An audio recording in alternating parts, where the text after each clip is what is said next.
Kembali diperiksa sebagai tersangka, Firly Bahuri belum juga ditahan. Korupsi rumah jabatan DPR Republik Indonesia naik ke tingkat penyidikan. Dugaan pelecehan Rektor Universitas Pancasila, korban minta perlindungan. Ini sikap LPSK. Vonis Media akan membahas sejumlah pemberitaan selama sepekan ini, di mana berita yang kami sajikan berskala lokal, nasional, dan internasional. Ulasan tentang persoalan hukum, peristiwa korupsi, pencucian uang, dan kriminal secara umum. Semua kita rangkum dalam program Delik, deretan lintas hukum dan kriminal.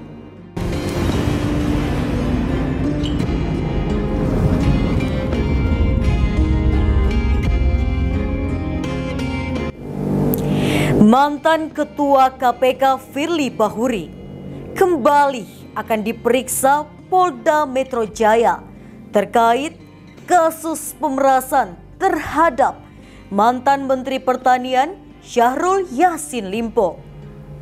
Artinya, Firly Bahuri telah diperiksa sebagai tersangka sebanyak 4 kali dalam kasus yang sama. Namun, dari keempat pemeriksaan tersebut, Firly selalu melenggang bebas dan tidak kunjung dilakukan penahanan. Firly Bahuri kembali menjalani pemeriksaan terkait kasus pemerasan terhadap mantan Menteri Pertanian Syahrul Yassin Limpo. Firly diperiksa dalam status sebagai tersangka. Dirkrimsus Polda Metro Jaya Kombes Ade Safri Simanjuntak mengatakan pemeriksaan kepada Firly akan berlangsung mulai pukul 10.00 waktu Indonesia Barat, Senin 26 Februari 2024. Mantan Ketua KPK itu akan diperiksa di Gedung Bareskrim Mabes Polri. Firly sedianya akan diperiksa pada Selasa 6 Februari lalu. Namun saat itu Firly absen hingga pemeriksaan ditunda hingga akhir Februari. Ade mengatakan pihaknya telah melayangkan surat panggilan pemeriksaan sebagai tersangka kepada Firly.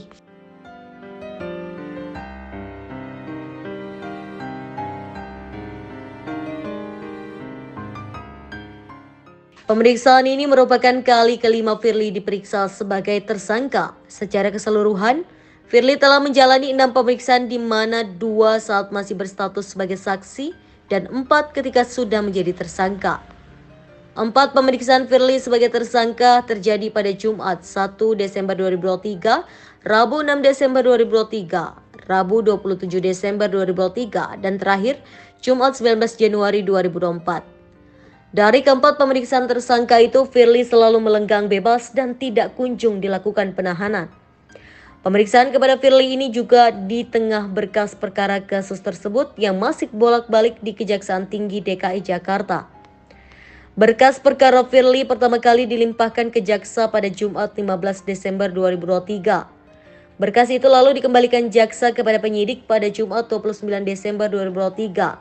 Selain itu, polisi kembali melakukan pemeriksaan terhadap para pihak terlibat dalam rangka melengkapi berkas perkara tersebut. Berkas perkara tersebut kembali diserahkan ke Kejati DKI Jakarta pada Rabu 24 Januari lalu. Namun, karena masih belum lengkap, berkas tersebut dikembalikan lagi ke polisi pada Jumat 2 Februari. Firly Bahuri telah ditetapkan sebagai tersangka dalam kasus dugaan pemerasan terhadap mantan Menteri Pertanian Syahrul Yassin Limpo atau SYL sejak Rabu 22 November 2023. Firly dijerat dengan dugaan tindak pidana pemberantasan korupsi berupa pemerasan atau gratifikasi atau suap terkait dengan penanganan permasalahan hukum di Kementan Republik Indonesia pada kurun 2020 hingga 2023.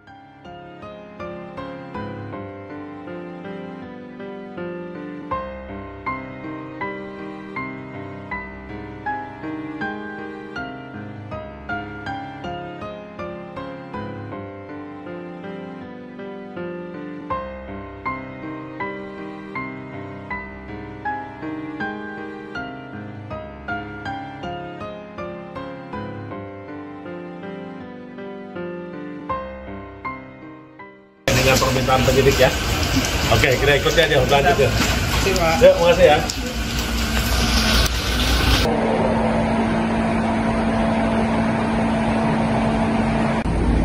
Iya Pak, izin Pak ya. Kami telah resmi mendengar penetapan dari Rapper terkait dengan pemenangan tanggal 20 kemarin ya, bahwa kami telah mencabut permohonan Rapper yang kedua kali ini. Adapun alasannya mungkin bisa dijelaskan secara materi hukum yang sempurnakan, dan juga untuk kepentingan terkait dengan tujuan Rapper itu sendiri.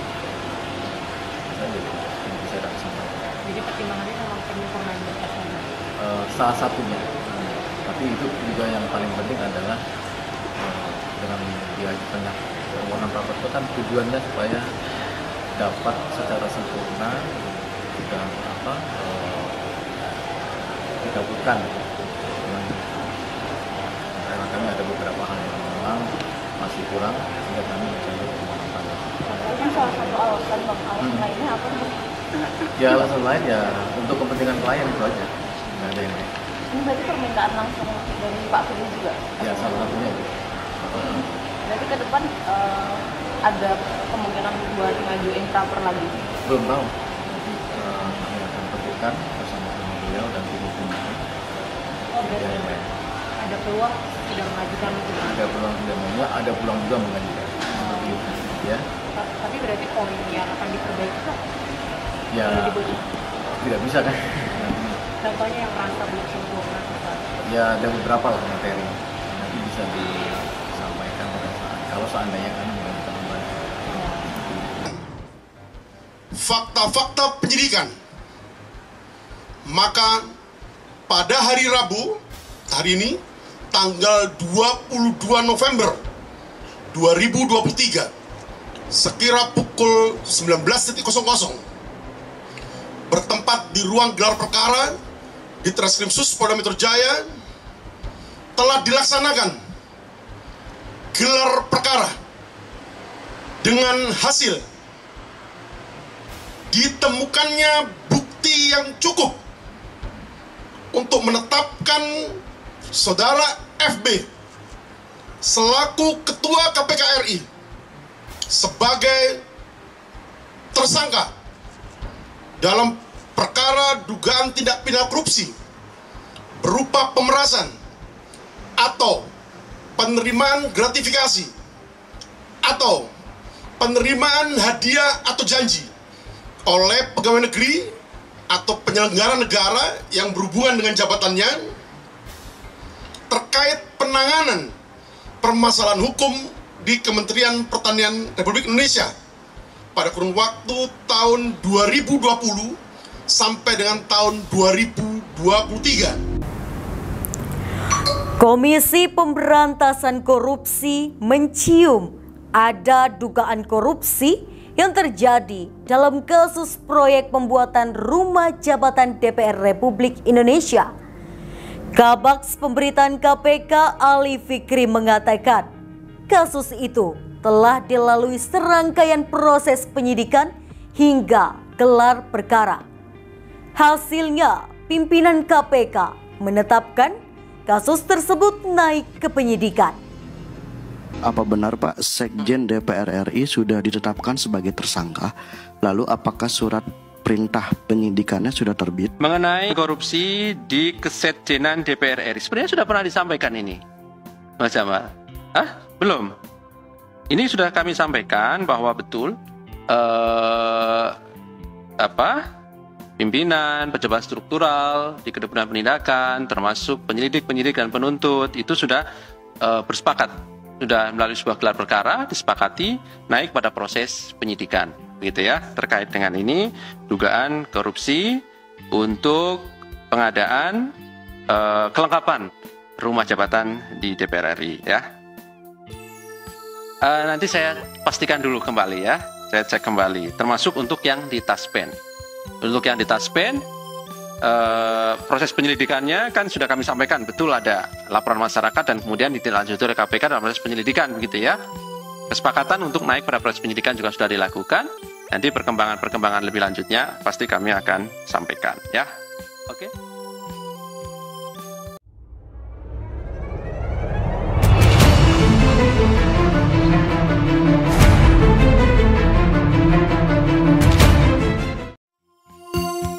KPK tengah mengusut kasus korupsi rumah jabatan DPR Republik Indonesia.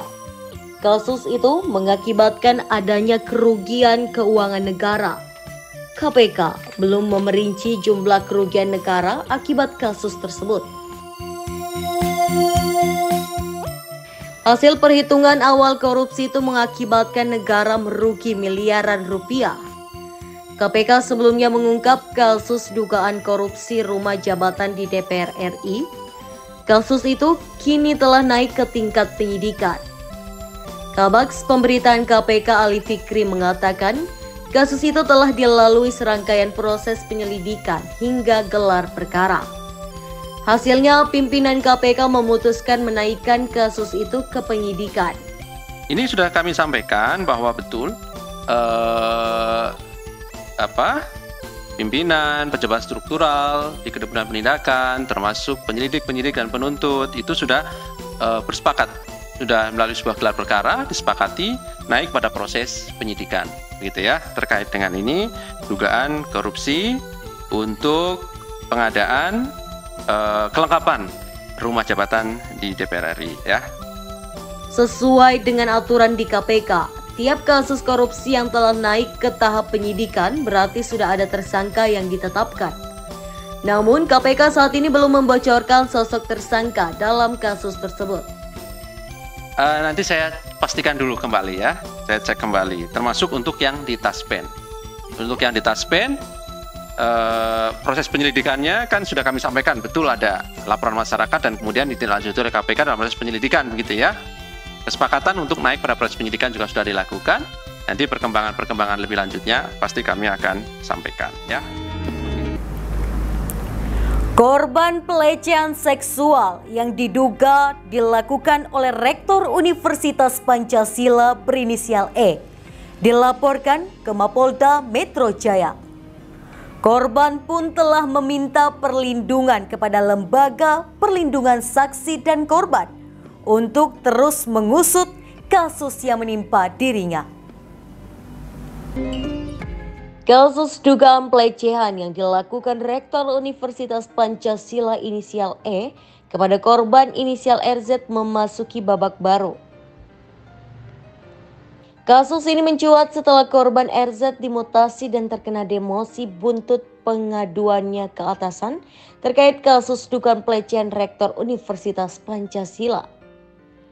Dugaan pelecehan seksual diketahui terjadi pada Februari 2023 di ruangan Rektor Universitas Pancasila. Saat itu korban RZ mendatangi ruangan Rektor Universitas Pancasila, namun secara tiba-tiba E melakukan pelecehan terhadap RZ. Setelah melaporkannya ke polisi atau Polda Metro Jaya, RZ meminta perlindungan dari Lembaga Perlindungan Saksi dan Korban atau LPSK. LPSK mengaku telah menerima permohonan perlindungan yang diajukan R. Selanjutnya LPSK segera melakukan penelaahan atas permohonan perlindungan tersebut.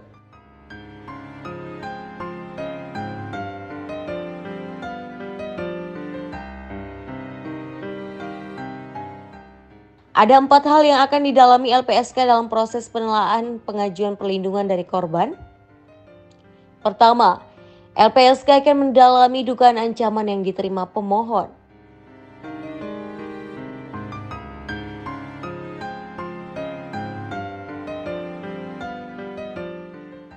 LPSK nantinya juga akan memeriksa kondisi psikologis dari RZ dan juga rekam jejaknya.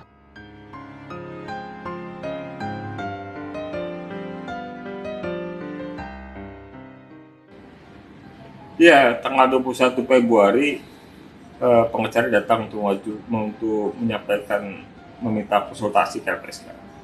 Dan tanggal 25 kemarin dia sudah melengkapi berkas-berkasnya kami sudah mendapatkan beberapa dokumen tentang laporan polisi, kemudian juga kronologi peristiwa, ya. Dan kami tentu akan lanjuti dari permohonan ini dengan berkoordinasi dengan pihak penyelidik, ya, untuk mendalami proses hukumnya sejauh mana, termasuk juga keterangan yang diperoleh dari pihak penyidik atas peristiwa ini seperti apa. Jadi untuk mencocokkan antara keterangan korban yang kami peroleh dan juga keterangan korban yang disampaikan kepada penyidik. Di sisi lain juga tentu kita mungkin akan melakukan asesmen psikologis terhadap situasi psikologis korbannya, ya, dan juga mendalami apakah ada ancaman dari peristiwa ini dan juga dari laporan proses hukum yang sedang dilakukan oleh pihak korban. Di sisi lain juga kita berharap atas peristiwa ini tidak ada upaya untuk membuat korban kemudian kehilangan pekerjaannya, ya. Jadi pihak Universitas Pancasila maupun yayasannya harus bisa menjamin bahwa posisi korban dan proses hukum yang sudah berlangsung ini tidak mengakibatkan korban kehilangan pekerjaan.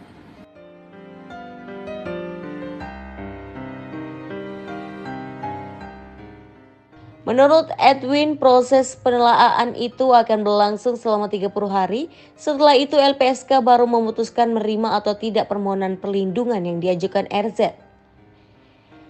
Sebelumnya, kuasa hukum korban Amanda Metovani menjelaskan alasan RZ mengajukan permohonan perlindungan kepada LPSK. Adanya relasi kuasa yang membuat korban merasa ketakutan dan butuh perlindungan LPSK.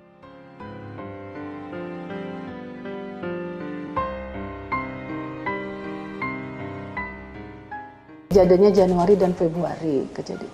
Dan kalau ditanya kenapa baru melapor, karena secara secara psikis traumatik mereka itu yang membuat mereka maju mundur atau ragu-ragu untuk membuat laporan. Ya, kita korban ini membuat surat dulu kepada pihak yayasan, tetapi dari pihak yayasan itu tidak ada respon sama sekali, sehingga pihak keluarga korban meminta korban untuk melaporkan kejadian ini ke Polda Metro Jaya. Tak hanya LPSK, pihak korban pun sudah bersurat kepada beberapa lembaga terkait lainnya, mulai dari Kemendikbud, LL Dikti atau Lembaga Layanan Pendidikan Tinggi, hingga Komnas Perempuan. Bantahan. Rektor Universitas Pancasila berinisial E membantah tuduhan pelecehan yang dilayangkan kepadanya.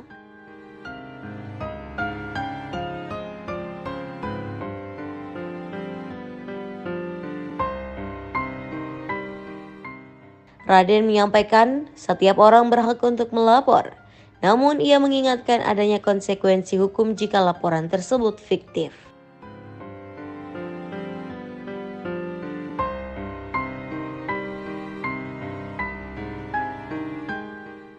Ia menilai laporan tersebut janggal, terlebih pelaporan tersebut dilakukan di tengah pemilihan rektor baru.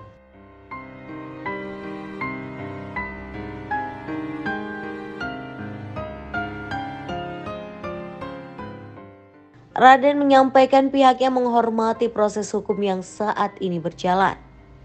Menurutnya, polisi bekerja secara profesional untuk membuktikan benar tidaknya laporan tersebut.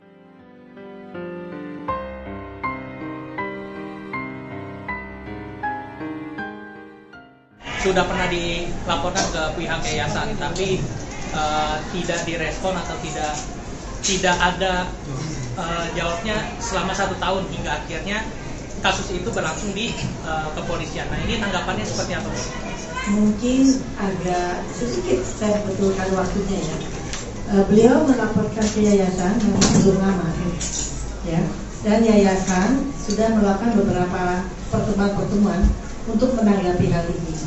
Jadi memang kasus ini terjadi sudah setahun, baru mereka bisa mengatasi rasa traumanya itu, karena buat mereka itu juga satu hal yang mungkin tidak bisa diterima, dan baru ada keberanian setelah mendapat dukungan dari suaminya untuk melaporkan dan menuliskan surat kepada yayasan. Yayasan setahu saya langsung memberikan reaksi positif, artinya bukannya tidak mempedulikan, tapi mereka mulai untuk melihat, kan belum tentu satu kasus itu bisa langsung dijudge ya. Jadi mereka melakukan penelitian dan lain sebagainya, melihat kebenaran kasus itu, mencari informasi. Ya. Nah dari informasi itu mungkin kebetulan sudah lanjut ke dilaporkan kepada polisi. Jadi sebetulnya itu sudah ada satu sikap yang mendukung laporan tersebut, hanya belum sampai terbahas secara detail. Jadi itu kondisinya seperti itu.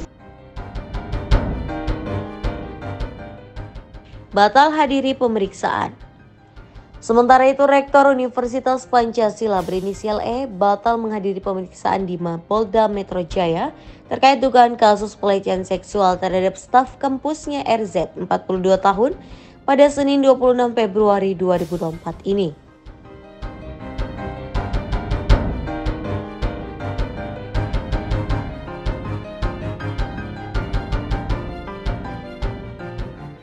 E meminta agar pemeriksaan bisa ditunda.